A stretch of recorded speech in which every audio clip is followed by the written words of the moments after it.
हाट to हाट या मुलाखतींच्या विशेष कार्यक्रमात आज आपलं स्वागत। आज मी तुमची अशा एका व्यक्तिमत्वाची भेट घडवणार आहे ज्या व्यक्तीला सर्वजण गुंड या नावाने ओळखतात।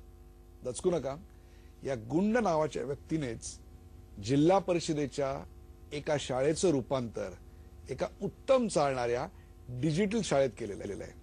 प्रेक्षको, ज्या गावामध्ये एसटी जात नाही, जिथं वीज नाही, जिथं कुठलीही मूलभूत विकासाची लागणारी साधनं उपलब्ध नाहीत, अशा ठिकाणी एका जिल्हा परिषदेच्या शाळेला त्यांनी डिजिटल शाळा बनवलं, जिथे फळ्याऐवजी डिजिटल पाटी वापरली गेली, ज्याला आपण डिजिटल टच स्क्रीन म्हणतो, जिथं मुलांच्या हाती पाटीऐवजी टॅब आला आणि त्याहीपेक्षा खडूऐवजी डिजिटल टच स्क्रीन आला। ही सगळी क्रांती, ही सगळी किमया एका अशा माणसानं घडवली की ज्यांनी त्या भागाचं रूपडच पालटवून टाकलं। आज आपण अशाच एका व्यक्तिमत्वाशी बोलणार आहोत ज्याचं नाव आहे संदीप गुंड।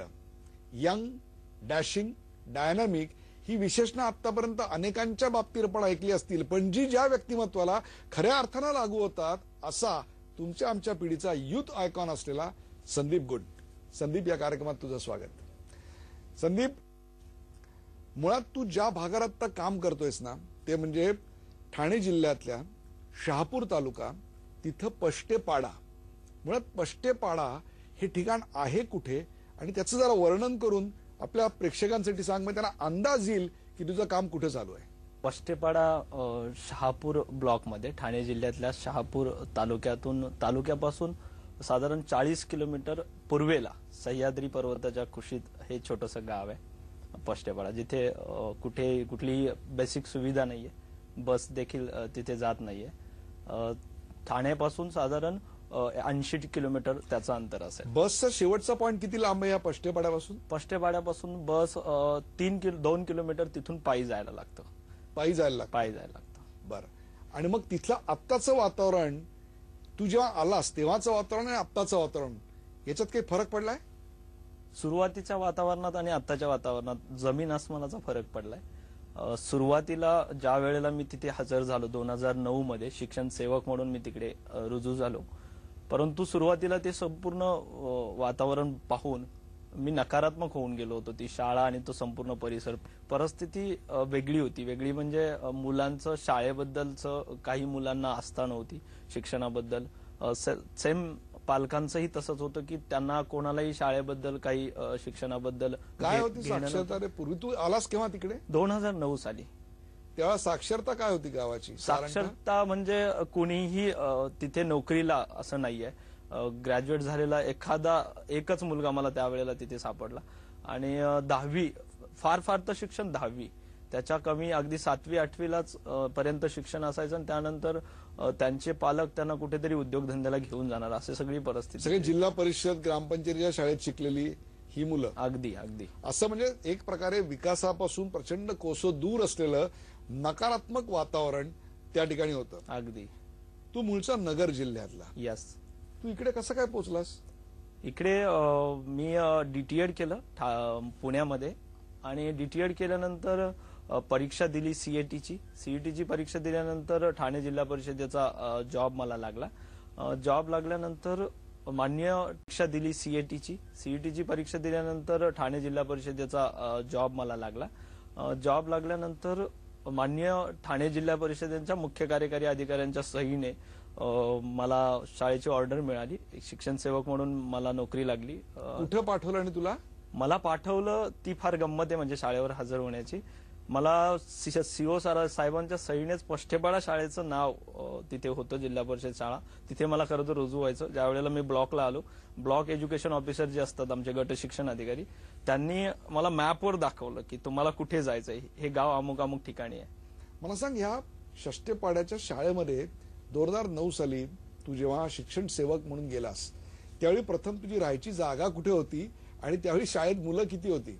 राहायची जागा सुरुवातीला पाडा हेच निवडलं होतं, कारण की जवळ कुठलंही गाव नाही, तालुक्यावरनं येणं जाणं सोपं नव्हतं। पाड्यातच राहायची सोय केली होती। सुरुवातीला मुलं शाळेत खूप कमी होती, कमी म्हणजे आता पाडा मी सांगितल्याप्रमाणे 350 अगदी कमी वस्तीचं असल्यामुळे मुलं त्यावेळेला एकूण पट 27-25 असा होता, परंतु मुलं 10-12 अशी शाळेत असायची. खूप कमी मुलं असायची. तर त्यांचा बाकीची मुलं जातात कुठे, ही शाळेत येत का नाही याचा शोध घ्यायचा मी प्रयत्न केला त्यावेळेला. आणि शोध घेतल्यावर मला अशी म्हणजे खूप गमतीची गोष्ट सापडली. मुलांना मी बऱ्याचदा विचारलं, अरे बाकीचे आहेत कुठं? तर एक गोष्ट अशी सापडली की गावात पाटील सरपंचांच्या घरी एक नवीन टीव्ही त्यावेळेला आला होता आणि त्या टीव्ही समोर अर्धी शाळा माझी भरलेली मला सापडली. सगळी मुलं त्या टीव्ही समोर आणि ही 8-10 मोजकी काय यायची. बघायची हो टीव्हीवर? टीव्हीवर आता ते एक पिक्चर फिल्म म्हणजे त्यांच्यासाठी कुतूहलच, स्क्रीन हे कुतूहलच. टीव्हीवर काहीही असो, ते फक्त हलणारं, डोलणारं, रंगीत साऊंड त्यांना असलं की ती फार मजा. आणि त्यांच्यासाठी ती नवीन गोष्ट होती. टीव्ही आला म्हणजे ती खूप मोठी गोष्ट होती आणि त्याच्यात ती तासनतास दिवसभर रमायची. मग मी पाहिलं इकडे, खरं तर चित्रदर्शी शाळेची कल्पना इथून सुरू झाली की इकडे शाळेमध्ये मी सुरुवातीला मुलांना शिकवत असताना माझं पूर्ण पोटेन्शियल वापरून मी खूप प्रयत्न करायचो की मुलांनी माझ्याकडे लक्ष द्यावं, त्यांचा अटेन्शन स्पॅन माझ्या बोलण्याकडे असावा. म्हणून खूप वेगवेगळे प्रयोग करून पाहिले, परंतु तेवढं साध्य नाही झालं जेवढं मी तिकडे पाहिलं. म्हणजे मी कम्पेअर केलं शाळा आणि ते पाटलांचं घर, सरपंचांचं घर, जिथे टीव्ही समोर मुलं बसलीत. तर तिथे मला इथे ओरडू मुलांना सांगायला लागायचं, अरे माझ्याकडे लक्ष द्या, मी बघा काय सांगतोय, माझं ऐका. तिकडे त्यांना कुणीच सांगत नाही की इथे बघा. पण तरी मुलं खेळून राहतात, बघतात आणि आत्मसात करतात. तासनतास खेळून राहतात. म्हणजे अगदी मुलांचं तोंड उघडलं तरी त्याला कळत नाही माझं तोंड उघडलंय. 15 मिनिटं झालेत, 20 मिनिटं झालेत, अर्धा तास झाले, त्याचं तोंड असंच उघडं राहतं. हे कॉन्सन्ट्रेशनचं लक्षण आहे त्याचं. त्यामध्ये मग असं नोटीस केलं की मुलांचं स्क्रीन हे मुख्य कुतूहल आहे. बऱ्याचदा कधी मोबाईल जरी मी टेबलवर ठेवला तर संपूर्ण टेबल भोवती जमा व्हायचा. ह्या सगळी निरीक्षणं आम्ही नोंदवली की मुलांचं खरं तर स्क्रीन बद्दल फार मोठं कुतूहल आहे. मग असं ठरलं की आपण मुलांचं जर अटेन्शन स्पॅन तासनतास स्क्रीनवर खेळून राहत असेल तर आपण यालाच शिक्षणाचं माध्यम बनवूयात. मग आम्ही असं ठरवलं की एक कम्प्युटर किंवा टीव्ही एक छोटासा शाळेमध्ये आणून सुरुवात करूयात. मग एक टीव्ही आणला, एक कम्प्युटर आणला, एका दुर्गसखा चॅरिटेबल ट्रस्ट म्हणून ठाण्यामध्ये आहे, त्यांच्याकडनं तो आम्हाला मिळाला. जुनाच संगणक आम्ही तिथे समोर ठेवला आणि त्यावरून सुरुवात केली. मुलांना छोट्या पोएम्स, छोट्या स्टोरीज, काही ऍप्लिकेशन्स बनवून त्याच्यानंतर काही. हे सगळं बनवलं कोणी?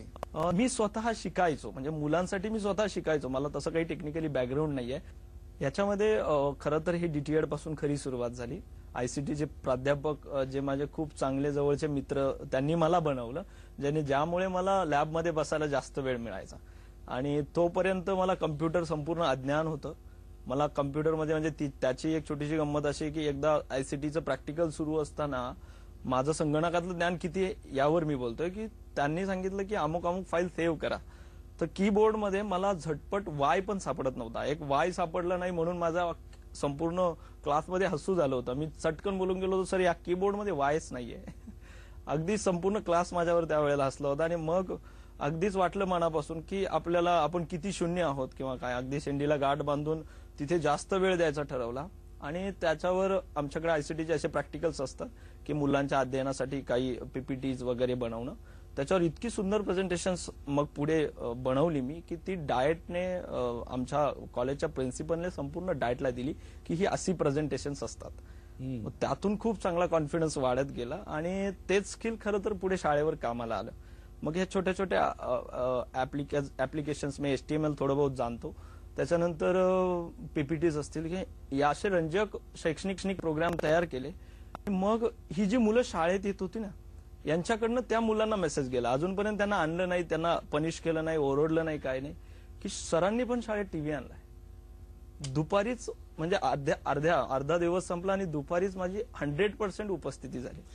काही घरांमध्ये अशी परिस्थिती होती की कोणाच्या दारासमोरून जावं तर तिथेच आपण मदत करावी की काय, अशी परिस्थिती असताना सुद्धा लोकांनी शाळेबद्दल किंवा शिक्षणाबद्दल आस्था ठेवून आम्हाला मदत केली. नाही असं नाही, अगदी ती वेगवेगळ्या प्रकारची असू देत. म्हणजे काही लोकांनी ते जे पैसे देऊ शकत नाही त्यांची स्किल शाळा विकासात वापरले. म्हणजे नेमकं काय केलंस? मी सर तुम्हाला 500,000 रुपये देऊ शकत नाही, परंतु मी खूप चांगलं रंगकाम करतो, मी त्याचं स्किल माझ्याकडे आहे, तर तर तुम्हाला कुठे शाळेचं रंगकाम लागेल किंवा कुठे शाळा तुम्हाला वातावरण निर्मितीची साठी माझी गरज लागली तर मला जरूर सांगा. सगळा जो टीव्हीकडे असणारा वर्ग होता तो शाळेतल्या शिक्षण देणाऱ्या करमणुकीकडून शिक्षण देणाऱ्या टीव्हीकडे एका क्षणात आला. याचं Yes. कारण त्यांना चालतं बोलतं हलतं असं काहीतरी रंगीत हवं होतं, ज्याच्यामध्ये साऊंड होता, ज्याच्यामध्ये हलणारं चित्र होतं, एनग्रॉसिंग ज्याला आपण म्हणतो, त्यांना खेचून धरेल असं काहीतरी होतं. ते तुम्ही निर्माण केलं. येस. पुढचा प्रवास कसा होता? पुढच्या प्रवासामध्ये मग मुलांना फक्त आपल्याला या मार्गाने जायचं आता ठरलंय तर याच्यामध्ये फक्त सांगाडा उभा करायला नको, तर ते काहीतरी अभ्यासपूर्वक झालं पाहिजे. म्हणून आम्ही त्याच्यावर संशोधात्मक काम करायला सुरुवात केली. एक R&D म्हणून रिसर्च केला की खडू फाळापेक्षा ही मेथड कशी आणि का बेटर आहे. मुलांच्या अध्यापनावर कसा, आपल्या अध्यापनावर स्वतः त्याचा कसा परिणाम होतो, ते आपल्याला कसं हेल्पफुल आहे, त्याच्यानंतर त्याचे मेरिट्स काय डिमेरिट्स काय, याच्यावर आम्ही खूप चांगला एक संशोधनात्मक प्रकल्प केला. खूप वेगवेगळे प्रयोग केले आणि त्यातून एक प्रपोजल बनवलं आणि ते SCRT पुणेला दिलं. त्यांनी ते आम्हाला सर्टिफाय करून दिलं. त्याचं एक प्राइज आम्हाला मिळालं आणि मग खूप चांगला कॉन्फिडन्स वाढला की आपण एक राईट ट्रॅकवर आहोत. आणि हे जर प्रशासनालाही आतापर्यंत संदीप हे करताना कोणाही ICT क्षेत्रातल्या मान्यवराचं असं हँड होल्डिंग सपोर्ट किंवा मार्गदर्शन असं काहीही नव्हतं. समोर फक्त एक प्रॉब्लेम दिसला की मुलं वर्गात येत नाहीत आणि त्या प्रॉब्लेमची तू एक सुवर्ण संधी बनवलीस आणि त्यातून असं काही उभं केलंस की जे संपूर्ण जिल्हा परिषदेच्या शाळांसाठी ललांबूत किंवा आदर्श म्हणून ठरलं. बरोबर? येस. आता जिल्हा परिषदेत किंवा अशा प्रकारच्या क्षेत्रात काम करणाऱ्या लोकांची नेहमी एक ओरड असते की म्हणजे आम्हाला खूप करायचंय, हो आम्हाला सगळं करायचंय, पण आमच्याकडे निधी नसतो, आमच्याकडे लोकांचा सहभागच नाही, आम्ही काय करायचं? तुला हे 2 प्रश्न पडले असतील. सगळ्यात मोठं आव्हान तर तेच होतं. निधी कसा गोळा केलास? आता हे ठरलं की आता याच्यावर काम करायचं. मग त्याच्यासाठी लागणारं हार्डवेअर असेल, सॉफ्टवेअर असेल, हे इन्फ्रास्ट्रक्चर मिळवायचं कुठून, मग त्याच्यासाठी फंड लागणार. मग निधी जमा करण्यामध्ये सगळ्यात महत्वाची गोष्ट की CSR आणि PSR वरच काम केलं आम्ही. पहिली गोष्ट की गावामध्ये पाड्यामध्ये, आता मी ज्या गावामध्ये शिकलो किंवा ज्या शाळांमध्ये शिकलो तिथे मी खूप जवळून पाहिलं की शाळांना खूप चांगल्या प्रकारचा लोकसहभाग असतो आणि लोकसहभागातून शाळा समृद्ध होतात. 2 मुलं असू देत, 4 मुलं असू देत, संपूर्ण गाव त्याच्यासाठी, त्यांच्यासाठी किंवा त्या शाळेसाठी काहीतरी करण्यासाठी धजावतो हे नक्की. तर त्याच्यामध्ये सगळ्यात महत्वाची गोष्ट आहे की आम्हाला काही घरांमध्ये अशी परिस्थिती होती की कोणाच्या दारासमोरून जावं तर तिथेच आपण मदत करावी की काय, अशी परिस्थिती असताना सुद्धा लोकांनी शाळेबद्दल किंवा शिक्षणाबद्दल आस्था ठेवून आम्हाला मदत केली. नाही असं नाही, अगदी ती वेगवेगळ्या प्रकारची असू देत. म्हणजे काही लोकांनी ते जे पैसे देऊ शकत नाही त्यांनी त्यांची स्किल शाळा विकासात वापरले. म्हणजे नेमकं काय केलंस? म्हणजे असं की मी सर तुम्हाला 500,000 रुपये देऊ शकत नाही, परंतु मी खूप चांगलं रंगकाम करतो, मी त्याचं स्किल माझ्याकडे आहे, तर तुम्हाला कुठे शाळेचं रंगकाम लागेल किंवा कुठे शाळा तुम्हाला वातावरण निर्मितीची साठी माझी गरज लागली तर मला जरूर सांगा. अशी सुद्धा पालक मी पाहिलेत. माझ्या गावात पेंटिंग करणारे व्यवसायाला जास्त आहेत. ते लोक सकाळी कामाला जातात मुंबई ठाण्यामध्ये आणि रात्री पुन्हा येतात पाड्यामध्ये. ते फक्त खातात, जेवतात, झोपतात आणि सकाळी उठून पुन्हा जातात. मग अशा वेळेला याच लोकांनी ठरवलं सर आपण चार पैसे जर जमा करून आपला शाळा डिजिटल करण्याकडे आपला जर प्रवास असेल तर आपण बाहेरच्या मजूर आणून त्याला का पैसे द्यायचे. या लोकांनी दिवसभर त्यांची मजुरी सांभाळून रात्री येऊन असे हॉलिजन्स लावून शाळेमध्ये काम केलंय. पहाटे 3 तास 2 तास झोपायचं आणि पुन्हा सकाळी उठून कामाला जायचं. या कामाचे त्यांना कोणीही पैसे दिले नव्हते, या कामाचं त्यांना कोणी पारितोषिक दिलं नव्हतं, या कामाबद्दल त्यांना कोणी शाबासकी देणार नव्हतं. हे आपल्या गावाचं काम आहे आणि शाळा सुधारतीये. इतकं प्रेम शिक्षणाबद्दल वंचितांच्या, शोषितांच्या, जे निरक्षर होते त्यांच्या मनात आजही आहे. यस खूप आहे. त्यामध्ये अगदी म्हणजे मी एक उदाहरण सांगितलं. म्हणजे दुसरं कोणी आला गवंडी, सर मला गवंड्याचं काम येतं मी शाळेसाठी करतो. कोणाला इलेक्ट्रिशियनचं काम येते त्याने ते करावं. म्हणजे शाळा समृद्ध बनवणं किंवा शाळेचा चेहरा मोहरा बदलणं ही खूप खर्चिक गोष्ट आहे. हे चुकीचा समज आहे. त्याच्यात तुम्ही शाळेच्या गावातल्या परिसरातल्या किंवा तुमच्या ग्रामस्थांना जर विश्वास दिला तुमच्या कामाबद्दल, तुमच्या संकल्पनेबद्दल, तर संपूर्ण गाव तुमच्या पाठीशी उभा राहतो. आणि त्या बलस्थानकांचा वापर जर शाळा विकासात केला तर अगदी 15 दिवसात शाळेचा संपूर्ण कायापालट होऊन जातो. हे मी क्या बात है. म्हणजे उडने के लिए पर नहीं हौसलों की जरूरत होती है. याचं उत्तम उदाहरण तू षष्ठीपाड्यात उभं केलंस. सुरुवातीला हे खूप मोठं चॅलेंज आम्हाला समोर दिसलं. की जर आपल्याला खरंच शाळेसाठी काहीतरी करायचंय, शाळेमध्ये बदल आणायचा आहे, आपलं मन रमेल असं वातावरण तिकडे बनवायचंय, तर त्याच्यासाठी पालकांचा सहयोग महत्वाचा आहे. पण तो परिस्थितीपूर्वी अशी होती की गुरुजी किंवा शिक्षक आम्ही किंवा वाटेने चाललो तर कोणी संवाद साधायचा नाही. बायकांनी तर फक्त डोक्यावर पदर घ्यायचा आणि वाट बदलून जायची, कारण त्यांच्याकडे धाडस नसायचं गुरुजी या प्राण्याशी इंटरॅक्ट होणं. तर या लोकांना शाळेकडे आणणं, बऱ्याचदा असं अनुभवलं आम्ही की पालक रोजानी जातात त्यांच्या कामावर, तो मुलांनाही घेऊन जातात. 15-15 दिवस त्यांना त्यांचं शाळेकडे लक्ष नसतं. त्यांना थोडी सुद्धा जाण नाही की याचं किती मोठं नुकसान होतं यातून. मग यांना शाळेबद्दल किंवा शिक्षणाबद्दल आवड लावणं, यासाठी आम्ही स्वतः समाजात जाऊन समाजासाठी खूप चांगले असे उपक्रम केले. काय केलं? जेणेकरून एक समाजात आमच्या कामाबद्दलचा एक विश्वास जाईल. पहिली गोष्ट, समाजासाठी खूप साऱ्या अशा ऍक्टिव्हिटीज आम्ही घेतल्या. चला आता महिला शाळेत येत नाही तर महिलांसाठी प्रोग्राम, हळदी कुंकू समारंभ. आता खरं तर माझ्या जोडीला काम करणारे, म्हणजे खरं तर हे सगळं टीम वर्क आहे. पंढरीनाथ डोंगरे त्यांचं नाव, माझे केंद्रप्रमुख आहेत धिमते सर. आम्ही तिघांनी मिळून असं ठरवलं की आधी लोकांना आपलंसं करूयात, मग त्यांच्यासाठी महिलांसाठी हळदी कुंकू. आता आम्हाला माहित नाही, आम्ही तिघेही जेंट्स आहेत, काय करायचं. आम्ही आता तेच विचारलं होतं की महिलांसाठीचा हळदी कुंकू कोण करतायत, तर 3 पुरुष माणसं करतायत. आम्ही तिघेही जेंट्स आहेत, काय करायचं. आम्ही आता तेच विचारलं होतं की महिलांसाठीचा हळदी कुंकू कोण करतायत, तर 3 पुरुष माणसं करतायत. गेस्ट लेक्चरर आणायचं आणि ते महिलांसाठी ठेवायचं. या निमित्ताने त्यांना शाळेकडे आणायचं, त्यांच्याशी इंटरॅक्ट व्हायचं, शाळेबद्दल शिक्षणाबद्दल 4 चांगल्या गोष्टी त्यांच्यासमोर मांडायच्या. आणि हळूहळू या सगळ्या माध्यमातून मग पष्टेपाडा फेस्टिवल्स असतील, तंबाखू काय आतापर्यंत आम्ही मुंबई फेस्टिवल वगैरे ऐकलं होतं, तुम्ही चक्क त्या ठिकाणी 400 माणसांच्या गावामध्ये षष्टेपाडा फेस्टिवल असं थेट ग्लोबलाइज नाव असली गोष्ट केलीत. येस. काय होतं त्याच्यात त्या षष्टेपाडा फेस्टिवलमध्ये? यामध्ये वेगवेगळ्या अशा काही ऍक्टिव्हिटीज असतात ज्या आता कुठलाही सण नाही, कुठलाही उत्सव नाही, परंतु शाळेचा उपक्रम, ज्यातून जो उपक्रम त्यांना सण उत्सवापेक्षा जास्त आनंद देईल. आणि त्याच्यामध्ये काही प्रबोधनात्मक कार्यक्रम असणार, एक दिवस मुलांच्या को करिक्युलर ऍक्टिव्हिटीज असणार, एक दिवस कीर्तन, प्रवचन, अशा काही गोष्टी असणार. यातून लोकांना असा विश्वास गेला की या लोकांना आमची स्वतःची किती काळजी आहे. शाळा हा भाग बाजूला राहिला, परंतु शिक्षक हा प्राणी ज्या वेळेला समाजाचा किंवा गावाचा होतो त्यावेळेला शाळा गावाची होत असते. आणि शाळा ज्या वेळेला गावाची होते त्यावेळेला ती विकासात यायला वेळ लागत नाही, हा आमचा अनुभव. असा एखादा अनुभव आहे त्या काळातला की अनपेक्षितरित्या मदत मिळाली, की अनपेक्षित असा एक प्रसंग उभा राहिला की जो पार करणं अत्यंत अग्निदिव्यासारखं होतं? खूप सारे असे अनुभव आहेत. मदतीचा फंडिंगचा जो विषय होता तो खरं तर राहून गेला. अनुभव इतके सुंदर आहेत की समाजामध्ये खूप लोकांना भरभरून द्यायचंय, फक्त आपल्याकडे प्रॉपर काम पाहिजे आणि त्या कामाविषयी आपल्याला धाडसाने बोलता आलं पाहिजे. त्या कामाविषयीची तळमळ समाजाला जर दिसली तर समाज खूप मोकळ्या हाताने मदत करतो, मोकळ्या मनाने मदत करतो, हे आम्ही अनुभवलंय. याच्यामध्ये मदत वेगवेगळ्या घटकातून मिळाली. पहिली गोष्ट, आम्ही ज्या वेळेला लोकांसमोर हा विषय ठेवला त्यावेळेला एक सुंदर उदाहरण असं आहे की डिजिटल शाळा काय आम्ही त्या निरक्षरांसमोर मांडत होतो. इतक्यात एक निरक्षर महिला उठून बाहेरही गेली. आम्ही समजलं की आता यांच्या लक्षात येत नाहीये डिजिटल शाळा काय सांगतायत, कॉन्सेप्ट काय. त्या महिलेने घरी जाऊन एक असं ओंजळवर काही नोटा आणून गुरुजींच्या म्हणजे आमच्या टेबलवर ठेवल्या आणि विश्वासाने सांगितलं अगदी की तुम्ही काय सांगताय ते मला कळत नाहीये, परंतु तुम्ही जे करायला घेतलंय ते माझ्या पोरीच्या भल्याचं आहे हे मात्र माझ्या लक्षात आलंय. क्या बात. म्हणून माझी ही 1000 रुपयाची मदत त्यांनी तिथे त्यावेळेला ठेवली होती.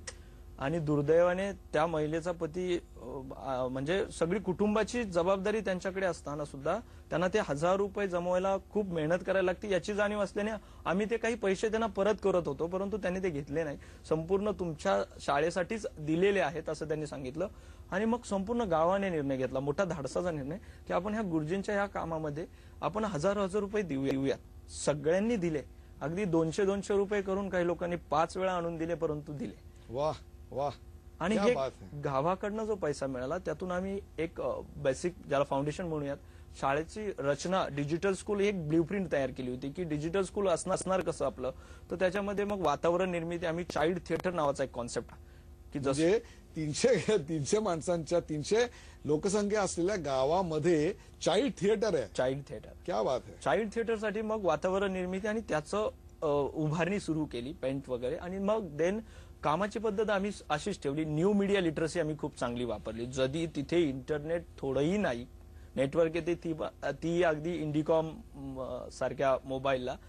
आणि मग त्यावेळेला सोशल मीडिया आणि न्यू मीडिया लिटरसी जे काम आम्ही उभं करतोय ना त्याला हे न्यू मीडियामध्ये आणायचं. छोट्या छोट्या फिल्म बनवायच्या, सोशल मीडियावर शेअर करायच्या. फेसबुकवर त्यावेळेला शाळेचं अकाउंट काढलं 2009 साली आणि एक पोस्ट जाऊनच टाकायची. 40 किलोमीटर जायला लागायचं ही गोष्ट. एक पोस्ट टाकायला 40 किलोमीटर तालुक्याच्या गावी. मला सांगा, हे सगळं करत असताना पहिला संगणक खऱ्या अर्थाने जेव्हा शाळेत आला आणि मुलांनी तो पाहिला, काय प्रतिक्रिया होती हो? मुलांनी पाहिल्यानंतर मुलांना कुतूहल फार होतं, परंतु मुलांना त्याला हात लावायला पण भीती वाटत होती. कारण की त्याच्या वापराबद्दल मुलं थोडी त्यांच्या मनात शंका यायची की मी हात लावल्यावर त्याच्यात काही बिघाड तर होणार नाही. मग तो कॉन्फिडन्स आम्ही डेव्हलप करण्यासाठी खेळांची मदत घेतली. जे कम्प्युटरच्या गेम्स असतात त्या गेम्समधून मुलांचा कॉन्फिडन्स चांगला बिल्ड झाला. त्याच्यानंतर ती सरावाने अगदी म्हणजे आजची परिस्थिती अशी आहे की माझा फर्स्ट स्टँडर्ड पासूनचा सगळा प्रत्येक विद्यार्थी अगदी टॅबलेट पासून इंटरॅक्टिव्ह बोर्ड, इंटरॅक्टिव्ह मॉनिटर सगळी टेक्नॉलॉजी जाणतो. डिजिटल शाळा अस्तित्वात यायला पहिली गोष्ट याच्यासाठी लागणारी साधनं आणि साधनांसाठी लागणारा फंड. तर फंडवर जे मी बोलत होतो की फंडवर सोशल मीडियाचा वापर असेल, लोकप्रतिनिधींची आम्ही खूप चांगली मदत घेतली. त्याच्यानंतर खूप साऱ्या NGOज आम्हाला हेल्प करायला आल्या. सर आपण स्वतः CSR मधून खूप चांगल्या ऍक्टिव्हिटीज घेत आहेत. तर CSR मधून सुद्धा छोटे मोठे उद्योगधंदे जे शहापूरच्या नजदीक आहेत त्यांनाही आम्ही आमच्या जाऊन आयडियाज सांगितल्या. तर त्यांनीही खूप चांगली मदत याच्यामध्ये दिली. एक उत्तम आदर्शाचं उदाहरण म्हणून मी सांगतो या न्यू मीडिया लिटरसीवर की आमचा एक व्हिडिओ सोशल मीडियामधून श्रद्धा मेहता या तरुणीने पाहिला पुण्यामध्ये.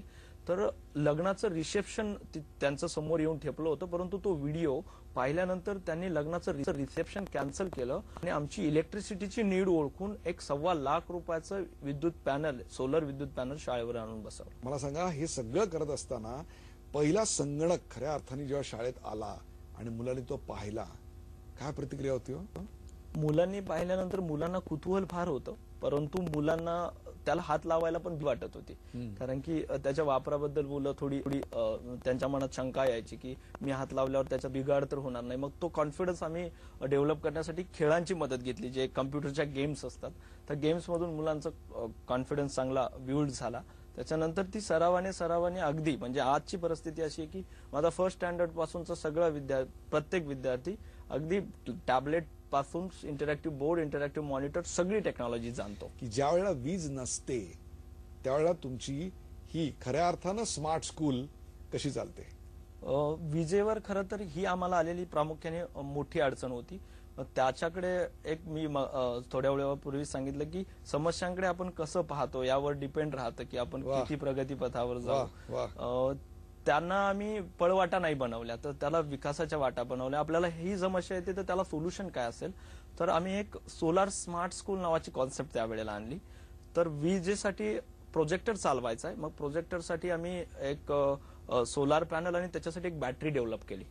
सोलार पॅनलवरती बॅटरी चार्ज होणार, ते सोलार छोटेसे पोर्टेबल पॅनल अगदी मुलं उन्हात ठेवणार बाहेर सगळे परिपाठाच्या वेळेला. हळूहळू ती बॅटरी चार्ज होणार, तोपर्यंत आमचा परिपाठ होणार. परिपाठ झाल्यानंतर बॅटरीमध्ये बरेचशी म्हणजे चार्ज झाली असणार बॅटरी. मग तो करंट आम्ही प्रोजेक्टरला देणार आणि प्रोजेक्टरला एक टॅबलेट जोडला जाणार, ज्यात मुलांचं मास्टर टॅबलेट जो माझ्याकडे असतो, ज्यात मुलांचे सगळे कंटेंट, मुलांचे सगळे ऍप्स, पुस्तक, मल्टीमीडिया लर्निंग युनिट्स ज्याला आपण म्हणू, त्याच्यामध्ये एनबिल्ड टाकायचं आणि मग ती शाळा सुरू व्हायची. अगदी विद्युतही नसली तरी प्रश्न नाही. आणि मग आम्ही त्याचं खूप सुंदर नेटवर्किंग केलंय. प्रत्येक मुलाच्या हातात आम्ही आता टॅबलेट दिलाय. त्याचं सगळं दप्तराचं ओझं त्याच्यात टाकलंय. मुलांच्या सगळ्या पुस्तकं त्याच्यात, त्याच्याशी रिलेटेड, त्याच्या इयत्तेशी रिलेटेड ऍप्स त्याच्यामध्ये, काही प्री रेकॉर्डेड प्रोग्राम्स त्याच्यामध्ये. आणि मग माझा मास्टर टॅबलेट स्क्रीनला जोडलेला आणि माझ्या टॅबलेटला ह्या सगळ्या मुलांचे टॅबलेट जोडलेले. मला कोपऱ्यातला मुलगा काय करतो हे पाहायला तिकडे जायला नको. तो त्याच्या नावावर क्लिक केलं तर त्याचा डिस्प्ले मी इथे पाहू शकतो. क्या बात. आणि त्याने दिलेला पर्पज सगळ्या मुलांना दाखवून त्याचं कौतुक पण करू शकतो, त्याला सजेशन पण देऊ शकतो. हे नेटवर्किंगचा भाग. मुलांनी टेक्नॉलॉजी सहज स्वीकारली. मुलं अगदी सहज शिकतात असा माझा अनुभव आहे. कारण मुलांमध्ये फार कुतूहल असतं. मुलं कशी शिकतात तर मी पाहिले फर्स्ट स्टँडर्डचा मुलगा ज्याला वाचता देखील येत नाही आता त्याच्यात इंग्लिश इन्स्ट्रक्शन असतात. आपण पाहतो की आज घरामध्ये पण मुलं मोठ्या लोकांपेक्षा, पॅरेंट्स लोकांपेक्षा स्मार्टफोन अगदी सहजतेने हाताळतात, ती स्मार्ट असतात स्मार्टफोन वापरण्यामध्ये. तर त्याचं नेमकं कारण असं आहे की त्यांच्या डोक्यामध्ये एक आयकॉन प्रोग्राम होत असतो, म्हणजे ते पिक्चराइज प्रोग्राम. त्यांना वाचता नाही आलं, सपोज गेमचं स्पेलिंग नाही कळत बऱ्याच मुलांना, अगदी लहान लहान मुलं, परंतु त्यांना ते आयकॉन त्यांच्या लक्षात आहे की हे जे टॉयज आहे इथे खेळ आहे, मग तो त्याच्यावर क्लिक करणार आणि पुढे जाणार. असं पिक्चराइज प्रोग्राम त्याच्यामध्ये होत असतं. त्याच्यामुळे त्याला इन्स्ट्रक्शन वाचायला लागतील असं काही नसतं, त्याला कॉम्प्लिकेटेड वाटत नाही. तो चित्र पहा आणि शिका, चित्र पहा आणि शिका, चित्रांवर क्लिक करा, पुढे पुढे जा. मुलांचं या डिजिटल शाळेमधला दिनक्रम कसा असतो? दिनक्रम मुलांचा असा असतो की सुरुवातीला ज्या वेळेला मुलं येतात त्यावेळेला त्यांचे टॅबलेट्स सगळे चार्जिंगला लावतात, प्लस आमचं प्रोजेक्ट सोलार युनिट चार्जिंगला लावतात. आणि हेच युनिट चार्जिंगला लावल्यानंतर आमचे प्रेयर्स आणि ह्या सगळ्या गोष्टी होतात. आमच्या दिनचर्येमध्ये मॉर्निंग ऍक्टिव्हिटी आणि इव्हिनिंग ऍक्टिव्हिटी, मुलांना सकाळी शाळेत आल्या आल्या फ्रेश करायचं, देन जाताना सुद्धा ती आनंदाने गेली पाहिजे, जाताना सुद्धा ती फ्रेश मध्येच घरी गेली पाहिजे, या प्रकारचं संपूर्ण नियोजन असतं. आणि त्याच्यात खूप फ्लेक्झिबिलिटी असते. संपूर्ण मुलांच्या मानसिकतेवर आम्ही राहतो की मुलाचा मूड जसा आहे तसं त्याला द्यायचं. क्या बात है. त्याचा मूड नसेल, कारण की बऱ्याचदा काय होतं की मुलं शिक्षक नुसता मार्गदर्शक म्हणून फक्त तो आहे, परंतु शिकायचं काय हे मुलाच्या मूडवर डिपेंड आहे. त्याचा मूड नसेल तर तुम्ही कितीही त्याच्यासमोर ओकलात तरी तो काहीही त्यातलं घेणार नाहीये. म्हणून त्यांच्या मूडवर डिपेंड, त्यांचा मूड जसा असेल तसं त्यांना आम्ही हे करतो. त्याच्यात टॅबलेट्स म्हणजे कुठल्या घटकांसाठी आम्हाला याचा वापर करायचा आहे आणि कुठल्या घटक हे आम्ही थेट अनुभव मुलांना देऊ शकतो, याचं आमचं प्रॉपर नियोजन असतं. बरेच लोक टेक्नॉलॉजीच्या अति आहारी जातात, त्याचे गुलाम होतात, त्याचे खूप दुष्परिणाम पण आम्हाला पाहायला मिळतात. बऱ्याच लोकांना वाटतं की पष्टपाडा टचस्क्रीन आहे किंवा तिथे खूप टेक्निकली प्रयोग होतात, मग या मुलांचे लेखकौशल्य किंवा फिजिकली बॉडीवर त्याचा परिणाम होत असेल तर मुळीच नाही. खडू आणि फळा अशा एका पारंपरिक शिक्षण साधनातून शिकलेली आजूबाजूचे वर्ग आणि तुमच्या डिजिटल शाळेमधला हा डिजिटली इक्विप्ड विद्यार्थी, काय फरक आहे त्याच्यामध्ये? त्याच्यामध्ये फरक एवढा आहे की मोस्टली आमच्याकडे जो काय अभ्यासक्रम असतो, जो करिक्युलम असतो, त्याच्यामध्ये मॅक्झिमम कॉन्सेप्ट, ज्याला अमूर्त कॉन्सेप्ट म्हणतात, ज्या शिक्षकाला ओरल सांगणं खूप कठीण राहतं, ज्या ओरली एक्सप्लेन होऊ शकत नाही किंवा त्या संकल्पनेच्या जवळही तो जाऊ शकत नाही, ज्याला अमूर्त कॉन्सेप्ट म्हणतो आम्ही, क्लिष्ट घटक म्हणतो. तर या सगळ्या घटकांसाठी आम्हाला याचा खूप चांगला वापर होतो. आता त्या शाळेमध्ये जिथे खडूपाळा वापरला जातो तिथे शिक्षक फक्त ओरली, फॉर एक्झाम्पल मला रोटेशन ऑफ अर्थ शिकवायचंय, तर तो 4 भिंतींच्या आत बसून मुलांना स्पेसमध्ये घेऊन जाण्याचा प्रयत्न करणार. परंतु मला रोटेशन ऑफ अर्थ शिकवायचंय, तर तो 4 भिंतींच्या आत बसून मुलांना स्पेसमध्ये घेऊन जाण्याचा प्रयत्न करणार. परंतु मुलं त्या कॉन्सेप्टच्या जवळ देखील जाऊ शकत नाही, आमचा अनुभव. परंतु इथे तुम्ही एक सर्च मारलं युट्यूबवर, रोटेशन ऑफ अर्थ, शेकडो व्हिडिओ मिळतात, एक व्हिडिओ प्ले केला तर मुलं वर्गात बसून स्पेसमध्ये जातात आणि त्याचं मेकॅनिझम म्हणजे टोटल ते कॉन्सेप्ट अगदी थेट ते जवळून पाहतात. शिक्षकांच्या 100 शब्दांचं काम तिथे आटोपलेलं असतं आणि मुलांचं ग्रास्पिंग फार फास्ट होत असतं. कारण की पहिली गोष्ट, तो त्यांच्यासाठी अभ्यास नसतो, तो त्यांच्यासाठी अध्ययन नसतं, तर त्यांच्यासाठी एक आनंददायी अनुभव असतो, जी त्याच्यात समरस झालेली असतात, ज्यामुळे त्यांच्या गुणवत्तेवर त्याचा थेट परिणाम होत असतो. ते त्यांचं ग्रास्पिंग खूप फास्ट होत असतं. ते जी मेन कॉन्सेप्ट आहे त्या मेन कॉन्सेप्टच्या रिलेटेड सुद्धा खूप साऱ्या गोष्टी शिकत असतात. हा आमचा सुद्धा अनुभव आहे. तुझ्यासारखा स्वयंप्रेरित शिक्षक हा एक वेराळा आहे, परंतु असे जे अनेक शिक्षक आहेत की जे आजच्या तंत्रयुगाच्या काळात, मल्टीमीडिया लर्निंग युनिटच्या काळात किंवा आयसीटी टेक्नॉलॉजीच्या काळामध्ये स्वतःला बदलत नाहीयेत, त्यांच्यासाठी काय सांगशील? त्यांच्यासाठी खरं तर आम्ही खूप ट्रेनिंग प्रोग्राम सुरू केलेत. सन्माननीय सचिव साहेब नंदकुमार साहेबांच्या प्रेरणेने आज संपूर्ण महाराष्ट्रभर मी फिरतोय आणि एक डिजिटल कार्यप्रेरणा नावाची कार्यशाळा घेतोय. जवळपास 27 जिल्ह्यांमध्ये मी जाऊन आलो आणि ह्या शिक्षकांचे वर्कशॉप घेतलेत. हजारो शिक्षकांना मी भेटलो आणि एक संपूर्ण दिवसभराचं सेशन असतं, ज्याच्यामध्ये या लोकांना तंत्रज्ञानासाठी तयार करणं. बेसिकली 20% लोक जी तरुण आहेत, यंग आहेत, ते आज माझे शिक्षक मित्र तंत्रज्ञानाच्याच वाटेने चालतात, कितीही प्रतिकूल परिस्थितीमध्ये. म्हणजे मला सांगायला आनंद होतोय की आज पष्टेपाडा शाळेच्या 6000 झेरॉक्स कॉप्या उभ्या राहिल्यात संपूर्ण राज्यात. तर हे मोटिवेशनने, स्वयंस्फूर्तीनेच या लोकांनी काम केलंय. पण बराचसा गट असा आहे की जो तंत्रज्ञानाकडे नकारात्मकतेने पाहतो किंवा त्यांचे ड्रॉबॅक्सच घेऊन बसतो. बऱ्याचदा तंत्रज्ञानाच्या वाटेला न जाण्याची कारण असते की जे एजड टीचर आहेत त्यांच्या मनात ती भीती असते टेक्नॉलॉजीच्या बाबतीत की हे मला जमेल का, जमेल तर कसं जमेल, त्याच्यासाठी खूप एज्युकेशन लागतं की काय. ह्या सगळी जी त्यांचे बिलीफ आहेत हे मी माझ्या उदाहरणातून या वर्कशॉपमधून क्लिअर करत असतो आणि एक चांगलं मोटिवेशन देण्याचं काम करत असतो. आणि एक साधी गोष्ट, एक सिंपल थिंग मी त्यांच्यासाठी सांगेल आपल्या कार्यक्रमाच्या माध्यमातून की कुठलीही टेक्नॉलॉजी किंवा कुठलीही तंत्रज्ञानाचा वापर जर आपण अध्ययन अध्यापनात शिक्षणात करत असू तर ही गोष्ट मी नव्याने सांगायला नको की तुमचा वेळ वाचेल, एफर्ट्स तुमचे कमी होतील, वेळ वाचेल, तुम्हाला कमी वेळामध्ये खूप चांगला प्रोग्रेस करता येईल, गुणवत्ता मेंटेन राहील. येस. तर त्याच्यासाठी तुम्हाला टेक्नॉलॉजी ही अपेक्षितच आहे, परंतु त्याच्यामध्ये खूप शिकायला लागत नाही आपल्याला. तर की त्याचं फक्त ऑपरेटिंग काय आहे एवढं शिक्षकांना आत्मसात करायचंय आणि ते कोणीही करू शकतो. अगदी न वाचता येणारा मुलगा करू शकतो, तो माझा शिक्षक कोणताही करू शकतो. हा कॉन्फिडन्स आम्ही शिक्षकांमध्ये घालतो. टॉमकॅट देतो.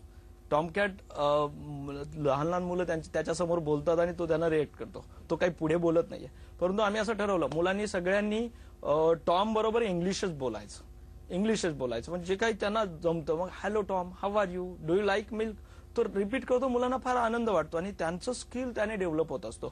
बऱ्याचदा त्यांचे फ्रंट कॅमेरे ऑन करून मोबाईलचे मी त्यांचे फेशियल एक्सप्रेशन चेक करत असतो. तुझं प्रोनाउन्सिएशन बघ, तुझ्या माउथ मुवमेंट्स बघ. आपल्याकडे मुलींचं शिक्षण विशेषतः खेड्यापाड्यांमध्ये अत्यंत दुर्लक्षित अशी बाब आहे.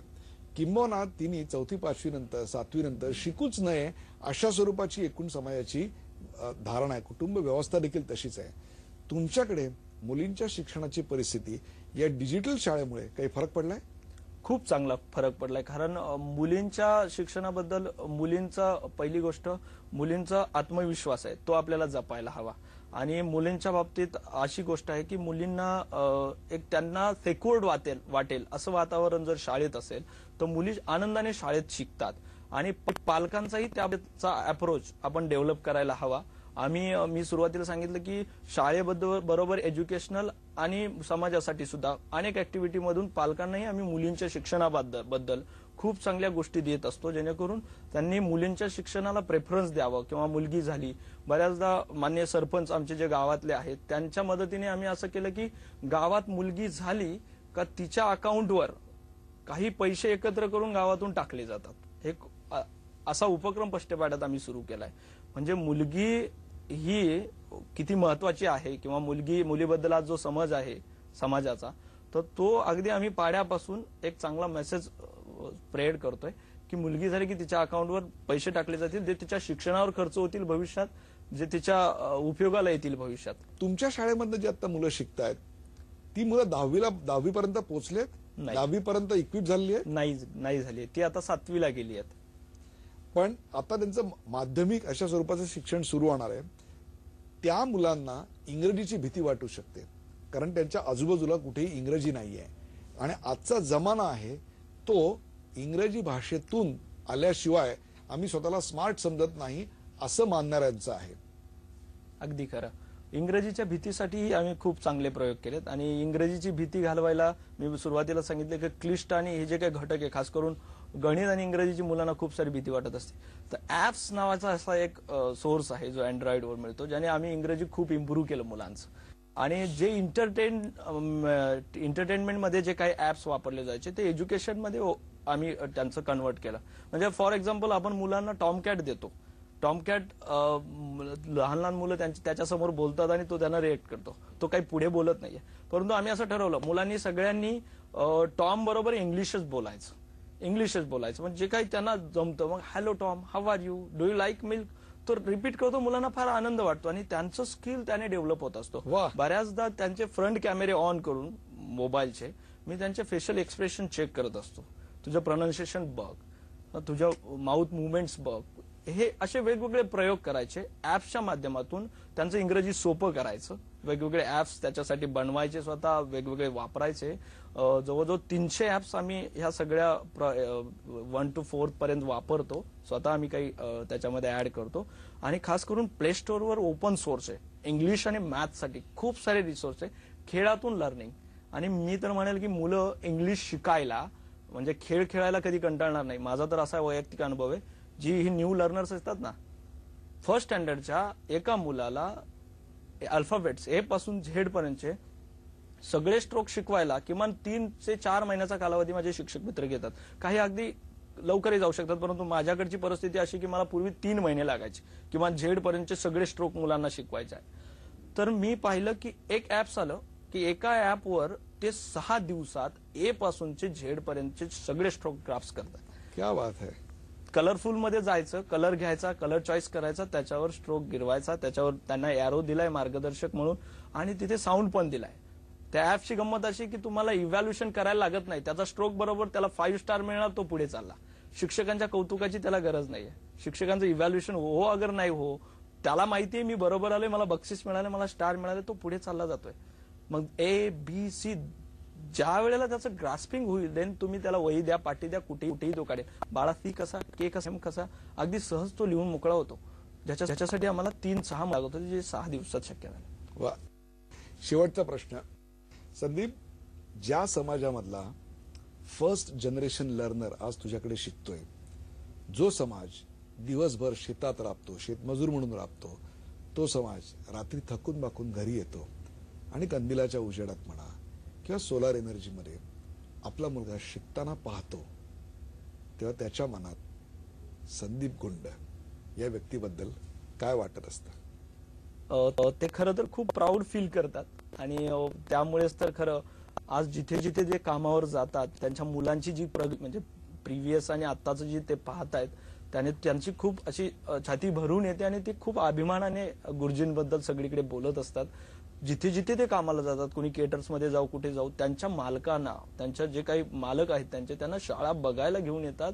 आमच्या शाळेवर कशा प्रकारचं एज्युकेशन चालतं बघा, ते त्यांना घेऊन येतात. ते खूप प्राऊड फील करतात या गोष्टीबद्दल की आमच्या शिक्षकांबद्दल त्यांच्या मनात खूप आत्मीयता आहे आणि ते खूप गर्वाने इतर लोकांना ते सांगत असतात.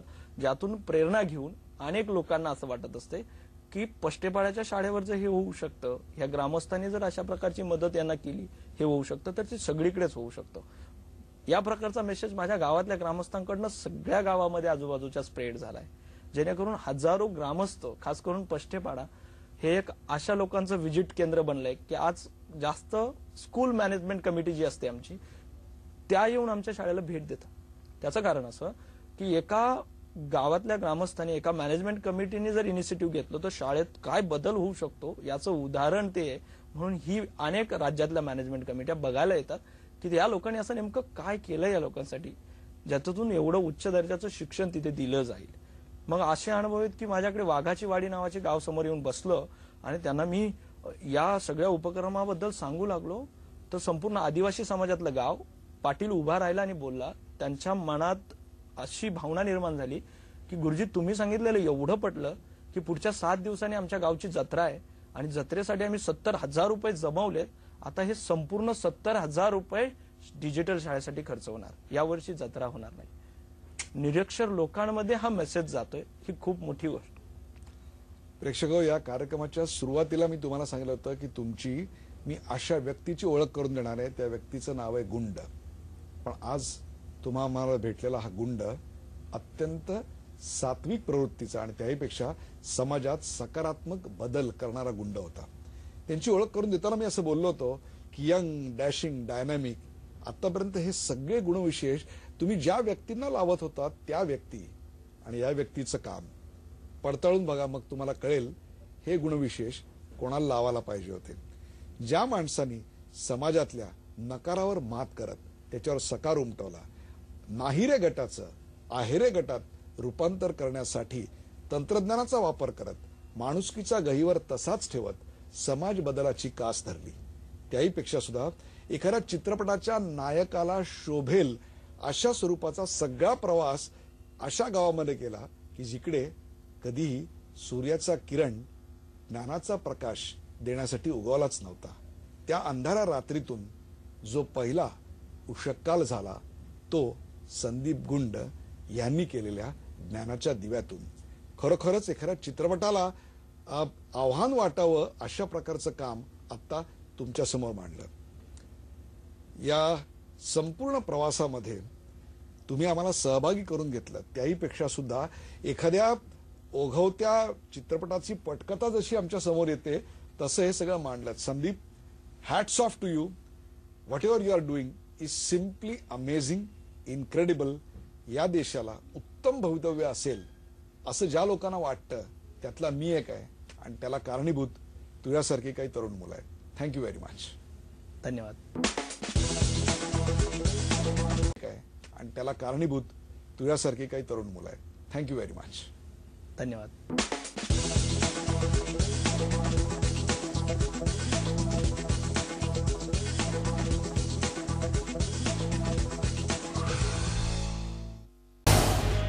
झी 24 तास रहा एक पाऊल पुढे.